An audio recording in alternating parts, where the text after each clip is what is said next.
Katt reveals Beyoncé's darker side after punching Steve Harvey and Kevin Hart. Katt attacks Queen Bee fiercely. Even when stung by the Beehive, Katt speaks his mind. Katt said the music industry is a massive game behind the scenes. You may go from $20 million person to career-ending recruiting shortage with strategic leaders. Some followers think he critiqued anonymously. Does Beyoncé's success involve others? Fans believe Katt called out Beyoncé, albeit he didn't name anyone. Queen Bee is a musical masterpiece. Bass that's ride or died since Dangerously in Love dropped. She's aged like fine wine, but whistleblowers say topping the chart was hard.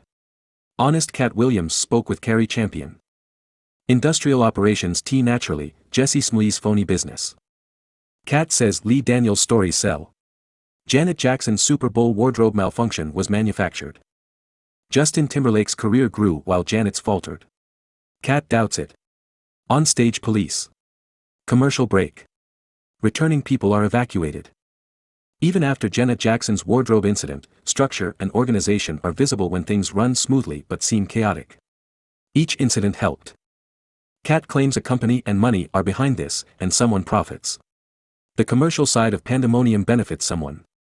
Don't trust their favorite star, they may lie.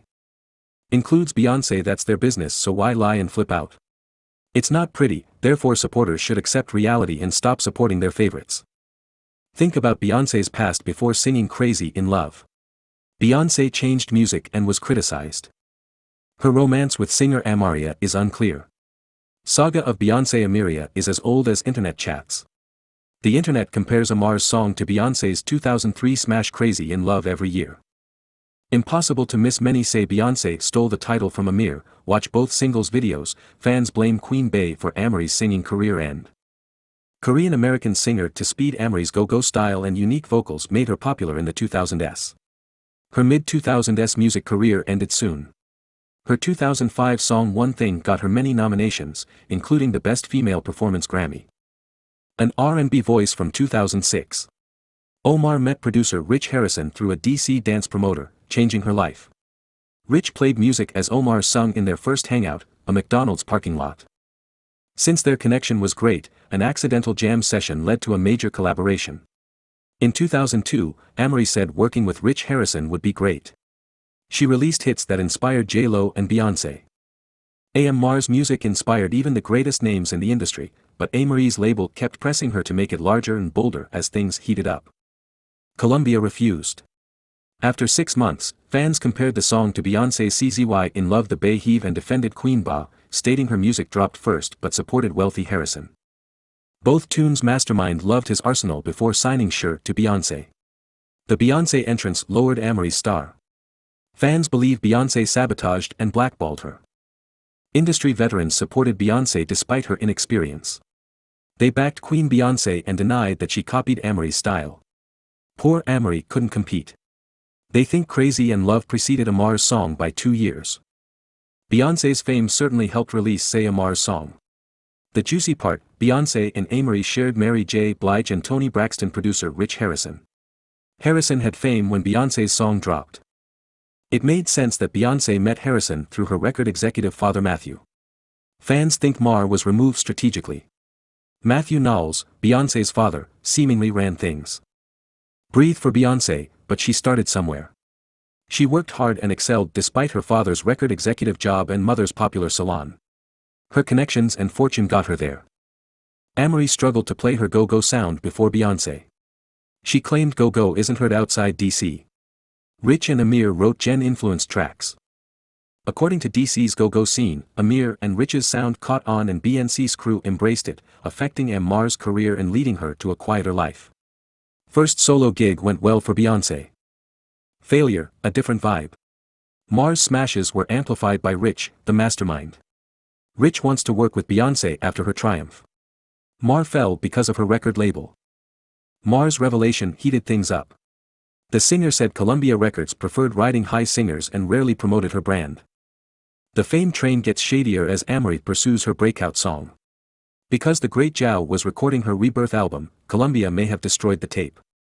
Amerie leaked to radio stations like a boss because who wouldn't like to claim a hit every few weeks? Columbia persuaded J-Lo to accept. Beyoncé allegedly stole Amar's sound for months. One fan argued Beyoncé borrowed her voice from Amar since she's nothing remarkable, but another said people bring her up for no reason when Jlo's ass promotes an Amory music video on Twitter. She nearly stole Amory's music. A fan claims Beyoncé stole Crazy in Love from Rich Harrison using his Amory technique. Amory and Bam's Dangerously in Love tops for 27 weeks, but in 2005, Amory releases her exquisite album Touch, whose main single sounds insanely in love. Amory needs hearing. Spot but B has already reached the stratosphere and One Thing peaks at number 8 and stays on the charts for 20 weeks. The record is fantastic, it's 100x better than All I Have, but at that time folks have moved on. Am I comparing Amory to B? Absolutely not. B did what she had to. Amory was trying to reclaim her property, but Beyoncé was already flying high, weakening the song's release date argument. Remember Katt's comment about the music industry not working as expected? Producers sometimes save ideas for years. Rich Harrison told MTV he liked Crazy in Love's 1970 hit but didn't sell it until Beyoncé. It was in the chamber, but I hadn't shopped it much because sometimes you don't want to reveal it till it's correct and people don't understand. Make them feel bad, so I saved it for the translation call. Since they were checking everything, Beyoncé may have beaten Amory. Amar's next project resembled Beyoncé's Renaissance album cover, and fans are divided. Some defend Beyoncé, thinking she's innocent, while others blame Amory's company for messing her over. Amory's label dropped her and her CD barely charted. From Destiny's Peak, Beyoncé was accused of credit theft. Matthew Knowles was scolded by Rob Fusari for stealing buses and singing. After reconciling, Carrie Hilson was criticized for talking similar themes, and Future claimed he wasn't credited for Drunken Love, a song he created. Tiffany Red makes uncensored music industry statements. Spreading tales, especially about Queen Body. I'm describing my experience with every artist or practically every artist I've dealt with who has taken publishing, even though none of them had a career like Beyoncé's.